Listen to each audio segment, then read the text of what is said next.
Un cordial saludo a los seguidores del Pensamiento al Aire. El conversatorio del día de hoy es muy importante porque empezamos a pensar en la Colombia que queremos y no en lo que nos proponen. Invitamos a tres personajes importantes, abogados: doctor Jaime Arrubla Paucar, es magistrado de la Corte; Héctor Quintero Arredondo, ex embajador, senador, secretario de Gobierno y miembro del Centro Democrático; y Robinson Giraldo Mira, abogado, ex candidato a la gobernación de Antioquia. Todos ellos aportando al desarrollo y construcción de Colombia. Y todos tienen una propuesta concreta frente a la problemática que vivimos y por qué se vive. De manera que cordial saludo a todos ustedes y bienvenidos a este conversatorio. Doctor Jaime, arranquemos con usted. Luego, en la misma forma, el doctor Héctor dará respuesta y luego Robinson iremos dando la vuelta así sucesivamente durante este programa. Esperemos lo disfruten. Y les cuento que se perdieron previa a la grabación lo que es hablar de la historia de Colombia y de Antioquia con estos personajes, con unas anécdotas que valdría la pena un día volver a grabar. Adelante entonces. Muchas gracias, Antonio.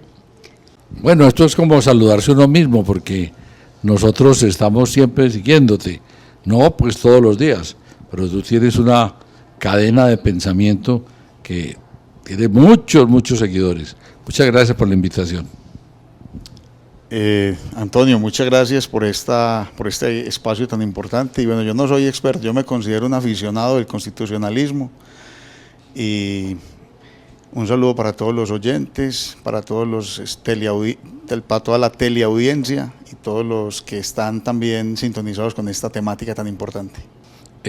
La vida mía ya va siendo larga, así que he estado presente en muchos años de política y me he dedicado en muchas horas a trabajar sobre la historia colombiana. Ha habido momentos difíciles, sin duda. La conspiración septembrina, el gobierno del general Obando, la guerra de los 1000 días, sin duda el golpe de estado del general Rojas Pinilla.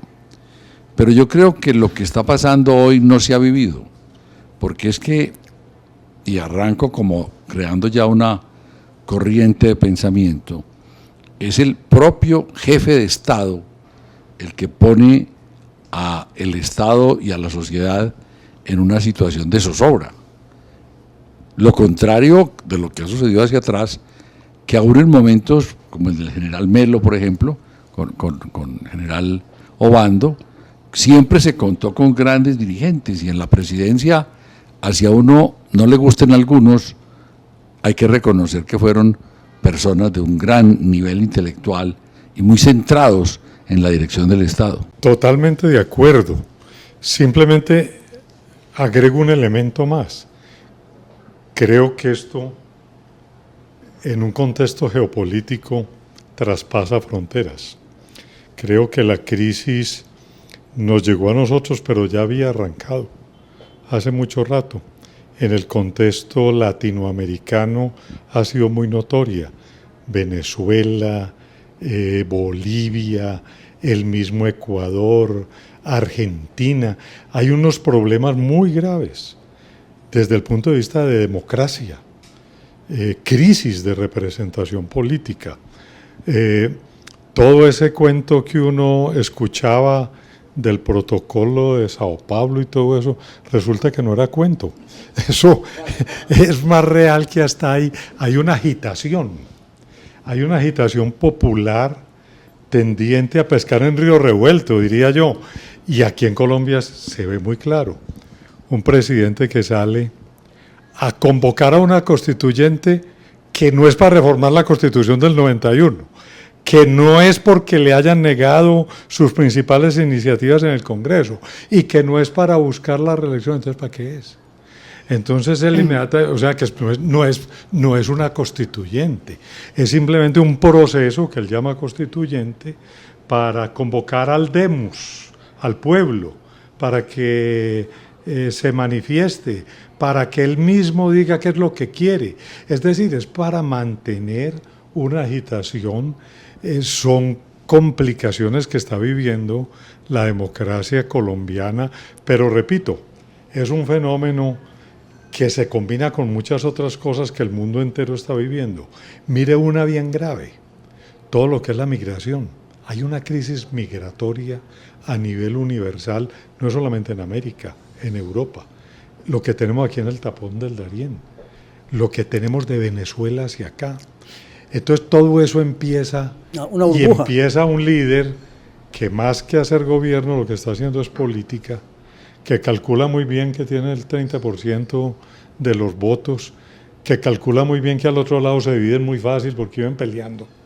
Entonces dice, aquí yo cojo otro sector importante, les vendo de ese mensaje, yo soy lo nuevo, yo soy lo novedoso, yo soy el que puede transformar, yo soy el que les puedo cambiar su situación de miseria, su situación de maleducados, y estoy dispuesto a cambiar obras públicas por universidad, que fue el último mensaje que oímos para justificar la cancelación de las obras públicas.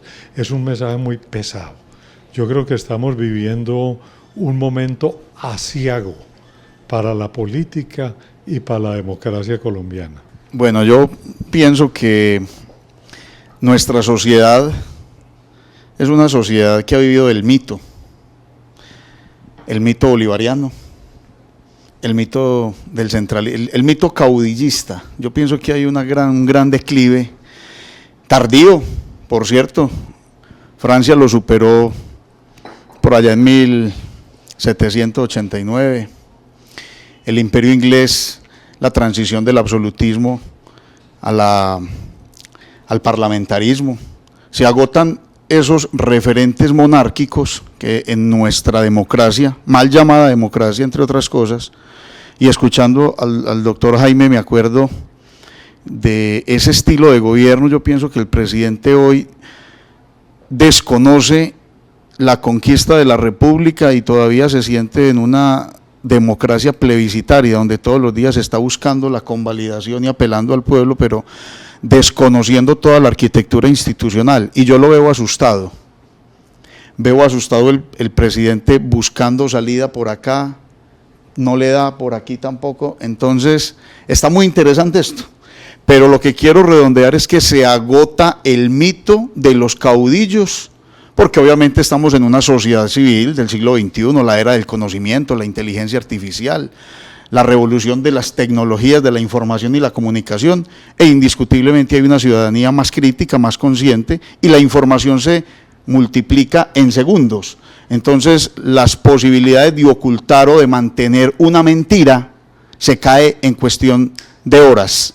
Yo creo que ante esa dificultad se enfrentan los gobernantes de hoy. Hay que tener una formación clara, tener una capacidad de consenso, porque de no llegarse a los consensos a estas alturas, estamos muy próximos a las dictaduras, a los totalitarismos y a unos estados de conmoción interior muy complicados, que es lo que yo creo que puede pasar en Colombia. Desde el momento en el cual se declaró que el señor Petro era el nuevo presidente de Colombia, a mí se me metió en la cabeza que el tema peor era que el señor Petro tiene un chip absolutamente diferente al de todos nosotros, por lo menos al mío, y que iba a ser muy complicado porque conversar, analizar, proponer con una persona que tiene otro chip, a no ser que sea muy inteligente.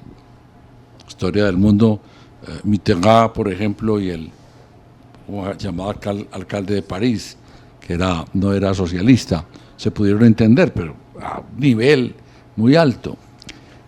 Y así he tratado de ver permanentemente las salidas del señor Petro, que lo que ha hecho es agravar terriblemente la guerra civil.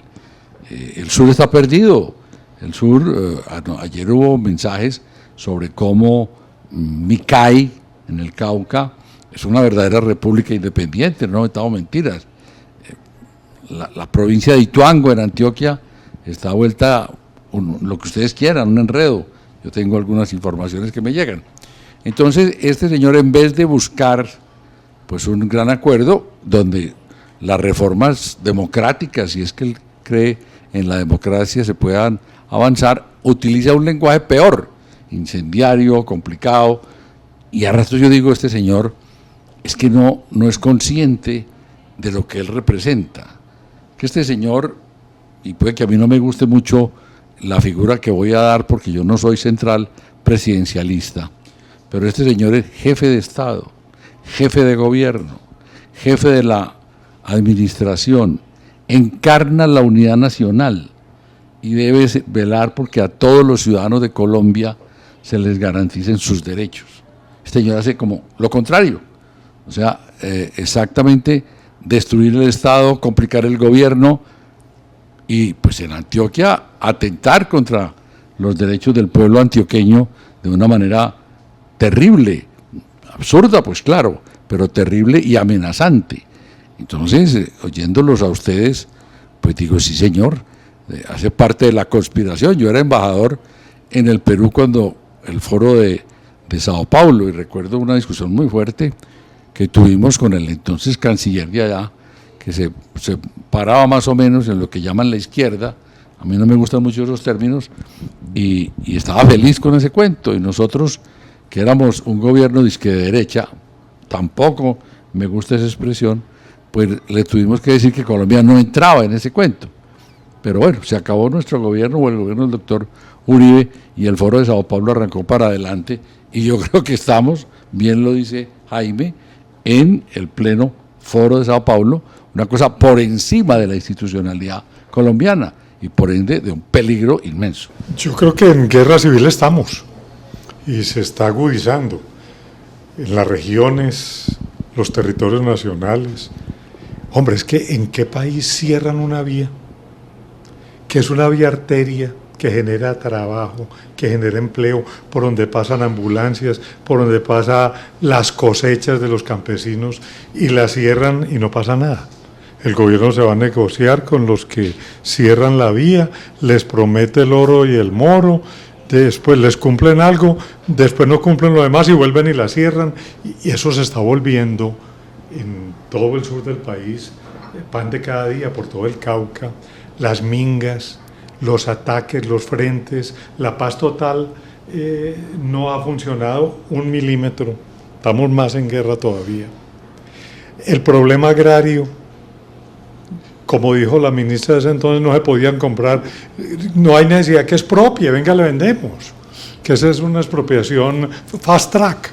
Correcto, venga, le vendemos, ya, la expropiación es con indemnización, nosotros le vendemos barato. ¿Y dónde está eso? La salud, apenas el presidente, y creo que por primera vez le oí algo sensato en la entrevista que dio al periódico El Tiempo, dijo que era un desmonte lo que había que hacer y quitar el riesgo financiero a las EPS y que ellos asumían el riesgo en salud, pero el Estado no tiene con qué hacer eso, no saben cómo lo van a hacer. ¿Qué otra? Pensiones y laboral, ni se diga. Entonces, mire, a 2 años de gobierno, un gobierno que no ha gobernado, que ninguna de sus políticas públicas importantes para el cambio le ha funcionado, ¿qué más puede hacer? Salir a la arenga pública, a echarle la culpa a los que gobernaron hacia atrás. Otra vez volviendo a revivir el paramilitarismo y diciendo que es que la Constitución del 91 la cogieron y se la entregaron al paramilitarismo. Es decir, diciendo unas sandeces que francamente dice uno, pero ¿cómo puede ser esto? ¿A dónde va esto? Yo creo que esto va al caos, para pescar en río revuelto. Tocaban ahora un tema, aquí mi compañero de panel, doctor Robinson, muy valioso, las nuevas tecnologías. Entonces decíamos, ¿por qué no busca concertaciones? Que se supone que democracia y gobernar es concertar, buscar acuerdos, buscar unidad. A este señor no le interesa. Lo único que le interesa es eso. División. No. Él ya sabe un elemento nuevo que no estaba en la política de hace 15 años. Son las redes sociales. Correcto. Es la tecnología. Toda la información de todos los colombianos la tienen 5 empresas que cotizan en la bolsa de Nueva York. saben qué le gusta al doctor, qué le gusta al doctor, a qué restaurante vamos, qué comemos, qué no comemos, qué leemos, qué no leemos. Todos los colombianos les entregamos voluntariamente todos nuestros datos. Y los que no entregamos para poder utilizar plataformas los tenemos que entregar y ellos saben. Ya el asesor del príncipe no es Fouché. Ya el asesor del príncipe, la voluntad general ya no la ausculta concertando con los otros jefes políticos. Ya busca un asesor en redes que le diga qué es lo que quieren oír los colombianos en un momento dado y en un momento determinado. Él está convencido de eso, yo estoy seguro de eso. Entonces él lo que tiene es unos expertos en redes que le dicen, haga esta explosión, haga esto, que hay gran gente que se debe identificar con eso. El nuevo sentir general del que hablaba Rousseau ya son las redes sociales. El mundo ha cambiado y nosotros no nos hemos dado cuenta. Y resulta que si no aterrizamos, la democracia se va fatigando, se va cansando, se va enloqueciendo, y eso es lo que nos está pasando, repito, no a nosotros, a toda Latinoamérica. Y yo creo que el presidente Petro, que no es ningún tonto, que lleva mucho tiempo en política más que nosotros, y que ha sabido explotar esa política del discurso exacerbado, correcto, mire que vuelve y lo utiliza. Entonces vuelve y saca el paramilitarismo y enloquece a todos, al doctor Duque, al doctor Uribe, a todos esos, los desespera, pero él sabe para dónde va, sabe a qué públicos quiere capturar, porque sus asesores se lo van diciendo. Estamos en un momento muy complicado. Jaime, pero en guerra civil estamos de rato. Me haces también caer en cuenta que recientemente en Urabá hizo otra gran referencia a los paramilitares. Es que lo está haciendo. Y está haciendo en las regiones, cierto, populares y grandes centros donde tiene audiencia. Y se trae a Mancuso. Correcto. Y y lo entroniza. Y si es necesario lo vuelve hasta ministro. Pero él lo va a utilizar porque él cree que es su alfil para develar el paramilitarismo que le dio a él los dividendos políticos. Le dio por lo menos 3 periodos en el Senado de la República y de pronto hasta algo de la presidencia. Hombre, Robinson, pues imagino, uno queda pasmado viendo estas realidades tan claramente expresadas. Le pregunto yo a usted, ¿un presidente como Petro puede gobernar sin ministros? Muy difícil. Es muy difícil gobernar sin ministros porque todos los días el mundo moderno nos exige, debido a esa misma rapidez de la información, nos exige respuestas prontas, oportunas, eficientes, de calidad. Yo pienso que él ha tenido unos ministros inexpertos, pienso que ha tenido un gabinete, por un lado, empezó con un gabinete muy fuerte, muy robusto, para iniciar su gobierno, para lograr la aprobación de una gran reforma tributaria y que le diera un oxígeno unos primeros 6 meses. Luego empieza a desmontar ese primer gabinete y empieza a montar unos ministros que no tenían la solvencia, el conocimiento del funcionamiento del Estado. Eran buenos agitadores, buenos ideólogos, pero si miras las fallas de la administración o la incapacidad de las normas y del Estado para materializar los propósitos de las leyes, y todo esto es los derechos, garantías sociales, se requiere un aparataje administrativo eficiente, y eso es lo que no tenemos ni a nivel local, ni a nivel intermedio, contadas excepciones obviamente, y a nivel nacional. Cuando el Estado adolece de esa capacidad técnica, todo es obsoleto, es como trabajar en un equipo que no tiene la velocidad, el almacenamiento, la rapidez para responder a las demandas sociales acumuladas en Colombia por 2 siglos. Colombia es un país con muchos pasivos sociales y esos pasivos sociales se tienen que capotear con los muchos o pocos, ya después analizamos si los recursos que tenemos son muchos o pocos, pero los pocos que administramos los administramos muy mal. Y no solo los administramos mal, sino que los concentramos en pocos ejecutores y no podemos establecer unos niveles de realizaciones y de materializaciones eficaces. Entonces estamos ante un Estado fallido. el presidente se sigue alimentando de eso, de ese estado fallido, de pobreza, pero no reconoce que sus mismas deficiencias técnicas son las que están causando esos problemas sociales. Mire, le voy a decir, hoy el reporte de ejecución de los presupuestos de algunos ministerios no pasa del 20%. A estas alturas ya en el primer trimestre hay ministerios que tienen el 2, el 3, el 4, el 3, el 1% en ejecución hoy. Terminamos el periodo anterior con un 65% de ejecución de los presupuestos, entonces es imposible, sin buenos ministros y sin buenos funcionarios al lado, hacer un gobierno eficiente. Yo quiero llevarlos a donde inicialmente quería, y es que si en esta situación de país, y esta arranca usted, doctor Quintero, podemos llevar a que la autonomía fiscal se logre. Es absolutamente necesario buscar que se logre. Desde luego, en un ambiente tan enrarecido, es muy complicado predecir o contestar siquiera tu pregunta, porque aquí no sabemos qué es lo que va a pasar. El primer problema que tenemos es que, y voy a utilizar una palabra coloquial, una expresión coloquial, hay mucha gente que le come carreta, pero cuando uno le come carreta no es que crea como él, yo creo que esa no es ni tanta, es la que sigue el juego que él quiere plantear. Entonces salen a colitar o criticar, y en el fondo a él le gusta el cuento, porque él lo que está haciendo es armar un problema, y todo lo que le sirva para armar el problema está bien. Pues a mí me da mucha pena, a mí no me gusta hablar con nombres propios, pero después de que habíamos dicho varios que no le salieran tan rápido al tema de la constituyente, que eso era un embeleco para alguna trampa, un hombre de primera línea, no sé si de primera línea, pero nacional, el doctor Vargas, sale a decir que qué maravilla, que hay que salir a la constituyente.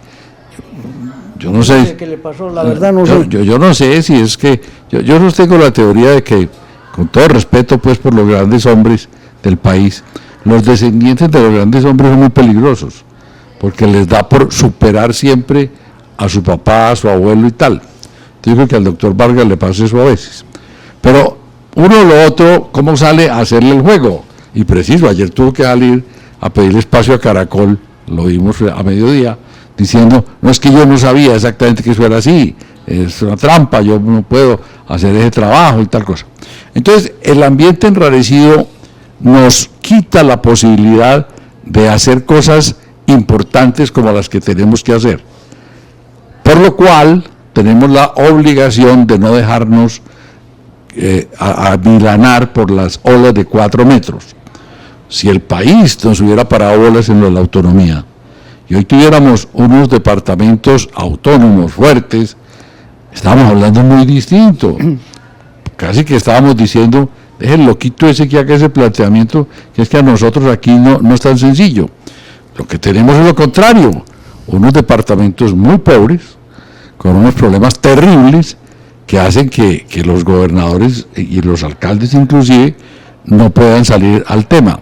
Y ahí no es solo el tema de la autonomía, déjeme le digo, una de las grandes preocupaciones que deberíamos estar aquí analizando, no solo nosotros, sino todo el mundo, es cómo le vamos a contestar al señor Petro.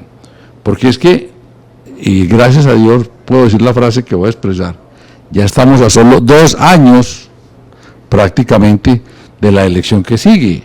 Y entonces nosotros no podemos solamente seguir un juego o andar todo el día diciéndole a la gente que no caiga en el juego, sino que deberíamos estar haciendo unos planteamientos de verdad importantes para que el pueblo colombiano pueda escoger, en vez de estar asustado.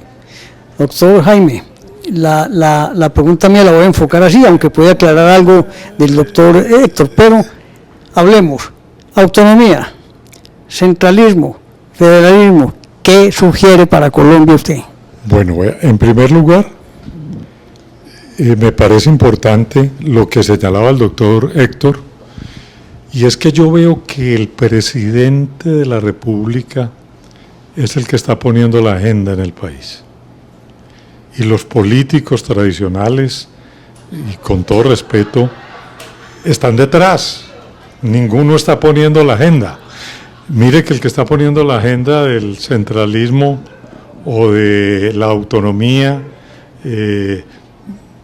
pues el presidente del Senado ha estado con el tema, pero de los políticos no tienen un libreto, sino que van detrás del libreto del presidente Petro.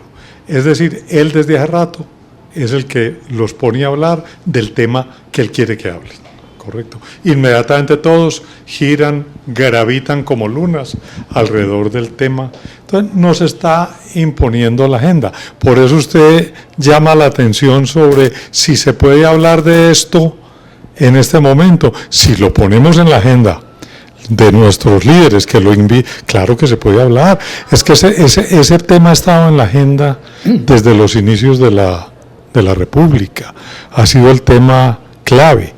Optamos por un centralismo político, tuvimos modelos federales, pero realmente el tema que impusimos en Colombia fue centralización política y descentralización administrativa. Lo que pasa es que se desfrenó la centralización política y no se desarrolló la descentralización administrativa. Aquí estamos en un presidencialismo que es de lo peor que le puede pasar a una democracia, que el presidente se vuelve el líder de todo, el que maneja el presupuesto.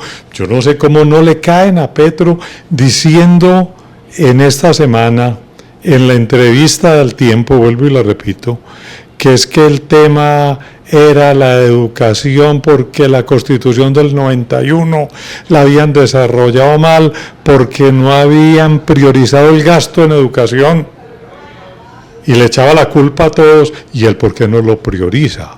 Es que el que hace el presupuesto en este momento es él. Y entonces, ¿por qué él no lo prioriza? Entonces va a ser una constituyente para que le digan que tiene que pues si eso, para eso es. Entonces mire que es un presidencialismo en extremo, donde aquí se vuelve una figura el presidente, hace de todo, hace una coalición de gobierno, enmermela el Congreso y enseguida él hace lo que quiera y suprime uno de los controles democráticos más importantes, que es el Congreso. Entonces yo creo que hay que hacer planteamientos serios de descentralización, pero muy fuertes. No podemos seguir como vamos, porque, aunque repito, este no es el único problema que tiene la democracia. Pero si el tema del presidencialismo es un tema muy grave. Mire usted Europa, se ha desarrollado más que nosotros, con regímenes parlamentarios, porque es que el régimen parlamentario se basa en un pacto, que es el que aquí no hemos hecho. Mire, llevamos 2 años y no lo hemos hecho. Ese es lo que el presidente quiere, y ahora quiere él dejar de invertir en infraestructura para invertir en otras cosas que es con miras a las próximas elecciones, claro, no es con miras a otra cosa. Así el país aplace su tema de infraestructura. El presidencialismo no se basa en un pacto, le entregamos todo a una persona para que haga lo que le dé la gana. Por eso es que América Latina no ha tenido ese desarrollo, creo yo. Tenemos que mirar a esos contenidos de los que son nuestros esquemas democráticos para poder ver cuál es el remedio que requiere esta política nuestra en Colombia. Si no me equivoco, Robinson ha sido un gran promotor, y lo escribe permanentemente sobre el sistema que debía regir Colombia, que es el parlamentarismo. ¿Estoy equivocado, Robinson? No estás equivocado, Antonio. Ha sido una tarea escalonada. Aquí empezamos a hablar primero de federalismo, retomando un cansancio que había de muchos líderes políticos porque se malinterpretó, no digamos que se malinterpretó el federalismo del siglo XIX, que empezó oficialmente en la Constitución de 1858, sino que a mi juicio fue un federalismo incompleto, donde se cometieron muchísimos errores y guardaba las mismas características del federalismo latinoamericano, incluso del norteamericano, que es una combinación de un arreglo territorial federal, esto es decir, provincias, regiones, pero con una forma de gobierno presidencial. y me allano completamente a lo que dice el doctor Jaime Arrubla, el excesivo presidencialismo de Latinoamérica. El arreglo constitucional de todas las democracias latinoamericanas, centralistas o federalistas, es presidencial. ¿Qué quiere decir eso? Que hay una excesiva concentración del poder en una sola figura. Fuera de lo que mencionó ahorita el doctor Héctor, todas las funciones que tiene un presidente en su cabeza, además yo le sumaría también comandante en jefe de las fuerzas militares, nombramiento de todos los ministerios, nombra discrecionalidad de departamentos administrativos, superintendencias, todo, absolutamente todo. El parlamentarismo, yo creo que es la primera persona en Antioquia, doctor Jaime, con quien me encuentro yo en esas apreciaciones. Obviamente estos debates se pueden dar en la academia, en las universidades, pero en los espacios públicos muy poco. Y hablar ya en una segunda instancia del parlamentarismo para sumárselo a ese federalismo que es el modelo europeo. ¿Y por qué Europa después de la guerra se pudo restablecer tan rápido y pudo superar esas condiciones sociales de pobreza, no diría yo de pobreza estructural, pero sí de ruina en la que quedó Europa después de la Segunda Guerra Mundial? Es porque los pactos donde participa la sociedad entera representada en sus partidos, en sus parlamentos, pues tiene una mayor proporcionalidad en el poder. Y yo creo que esa combinación de federalismo parlamentario, estoy totalmente convencido, eso es la combinación perfecta que le hace falta a Latinoamérica. Y Colombia, pues en el siglo XIX, Bogotá fue catalogada la Atenas de Latinoamérica. Yo creería que Colombia tiene hoy la fuerza intelectual, la madurez intelectual para impulsar ya una transición hacia el modelo federal parlamentario. Ya luego nos entendemos en las figuras, que la figura puede ser las autonomías regionales, las provincias, los cantones, pero demos la discusión inicial de qué forma de organización territorial queremos. ¿Vamos a seguir siendo un Estado centralista o un Estado federal? Les voy a hacer la última pregunta a cada uno, que me parece que debemos concluir algo. Obviamente, esto es un debate, una expresión de una parte del sentimiento nacional, que cuando uno habla de estadísticas casi que se podría decir que aquí se traduce un sentimiento nacional de preocupación, de inquietud sobre el devenir de Colombia y sobre todo la forma en que podemos controlar esa erosión de nuestra ciudadanía y nuestra identidad. Doctor Héctor, ¿usted qué propone que hagamos? ¿Salvamos primero a través de elecciones en el Congreso y después elegimos presidente? ¿O cómo estructuraría usted un tema? Y le hago la misma pregunta a los tres. No, yo arrancaría por convocar de una manera muy amplia a los antioqueños. Yo no me pondría ahora a hablar de convocar a los caucanos ni a los santanderianos, sino a los antioqueños en un primer paso, abierto desde luego para otras regiones, en el sentido de que se pongan a pensar en serio qué es lo que se debe hacer. Y lo que se debe hacer es, primero que todo, concretar al presidente de la República cuál es la forma como él quiere dirigir la sociedad colombiana y en concreto la relación con Antioquia. Creo que hay un primer paso que muestre que nosotros vamos a dejar bueno, nosotros no, porque yo no he estado en eso nunca, pero que muchos están siguiéndole, como lo decía Jaime, el paso al presidente, y que aquí es una propuesta de diálogo para que reaccione toda esta opinión pública y podamos ponernos de acuerdo en cómo lo vamos a manejar.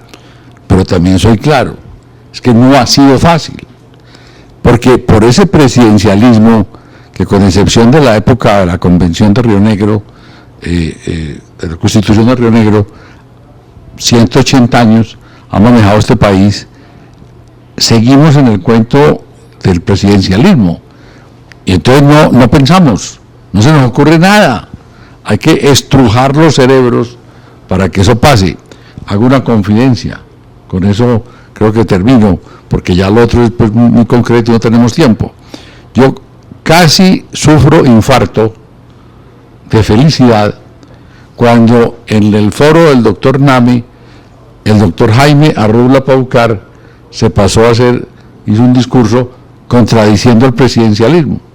Y yo, hombre, todavía puede haber luz en la poterna. De aquí de lo que hemos hablado se extractan unas consideraciones generales. A ver, nuestros líderes políticos, que los hay muy buenos, tienen que poner agenda, no seguir la agenda del presidente. Mire uno un tema tan interesante, hay que seguirlo debatiendo, qué es lo que queremos. Segundo, no podemos caer en algo que veo yo, que está cayendo la oposición al régimen Petro. Están cayendo en una agresividad en el lenguaje, en una grosería, en el diálogo. Esa no es una forma. Yo no estoy de acuerdo con la mayoría de las cosas que él hace, una que otra estoy de acuerdo, pero uno entrar ya a debatir, perdiendo la elegancia, cogiendo, vuelvo y repito la palabra, una forma de hablar exacerbada, sacada de las vísceras, me parece que eso quita elegancia a un debate político, le quita madurez. Entonces yo haría un llamado de atención también. Vamos para una agenda, vamos a proponerla, porque es con alternativas. No es con grosería, sino que es con alternativas de programas políticos para solucionar los problemas de Colombia, que podemos volver a conquistar el control del poder político. Pero si nos vamos a ir a insultar y a volver a una guerra, esto, yo creo que él se va a totear de la risa y va a seguir con su movimiento hacia adelante. O sea, hagamos un time, reflexionemos, pensemos, hay estos temas, hay otros temas presupuestales, el tema de salud, el tema de pensión. No tenemos para todos esos temas propuestas, claro que las tenemos. Hay otros temas mayores de industrialización, de abrir fuentes de empleo, que yo creo que son problemas donde se pone alternativa para el tratamiento de las cosas. No sigamos lo que él está imponiendo, rompamos ese ciclo, propongamos cosas, pero propongámoslas con altura, con madurez. Y yo creo que esa sí es una forma de hacer política, correcto. Y yo creo muy importante, en una cosa sí no podemos transigir, y es que él acabe con el Estado de Derecho. El Estado de Derecho es un pacto para que articulemos el poder a través del derecho. El presidente no puede romperlo, porque eso fue lo que él juró. Él es jefe de Estado y cuando es jefe de Estado tiene que actuar. En este proceso de elección de fiscal, donde él tenía que actuar como jefe de Estado, no actuó como tal. Y esa es una crítica que hay que hacerle, con altura, no con ataques bajos que no conducen a nada. Yo creo firmemente que hay que quitarle la agenda al presidente. Lo decía ahora, la sociedad ya tiene capacidad de proponer. Es el momento de la academia. Pienso que esa es la oportunidad para que las más de 250 instituciones universitarias de educación superior en Colombia asuman un papel más protagónico en la construcción de sociedad civil. Invitaría también a una sincronización de fuerzas con una burguesía responsable que se pueda sumar a esa academia para que podamos expandir un proceso de transición. Yo en la campaña a la gobernación planteé de una manera visionaria que Antioquia podía empezar un proceso constituyente. Aquí en el año 2000 se dio un proceso constituyente, en el año 2003. Esa constituyente invitó a todos los actores de la sociedad a construir un gran pacto social. La sede de esa deliberación fue la Universidad de Medellín. Yo no le tengo miedo a las constituyentes porque son procesos donde tiene que salir a flote toda la capacidad creativa de la nación, todas las fuerzas vivas de la nación, a contener las amenazas, como ya hemos visto, desafiantes posiciones del presidente, y me parece que hay que quitarle la agenda en ese sentido. Hay que abrir el espectro político, como decía Estanislao Zuleta, ampliar la democracia, darle participación a otros actores, no solo las instancias políticas, y entrar en un proceso de pensar, de planificar hacia dónde vamos, qué modelo de país queremos, qué prioridades legislativas vamos a tener, cuáles son las reformas que vamos a poner nosotros, y luego miramos el instrumento para refrendar ese camino. Yo creo que es un momento de cambio y creo que no hay que tenerle miedo a una nueva reforma constitucional. Realmente quiero agradecerle en nombre del Pensamiento al Aire este conversatorio, que me parece que va a permitir enriquecer a los colombianos y a muchos ciudadanos que viven en muchas partes del mundo, que quieren regresar y quieren ver una Colombia distinta. Sin duda alguna, en mi opinión, lo que ustedes tres coinciden de no seguir la agenda de lo que el presidente propone es el primer proceso de cambio que debemos iniciar. Muchas gracias a ustedes. A usted, querido Antonio, muchas gracias.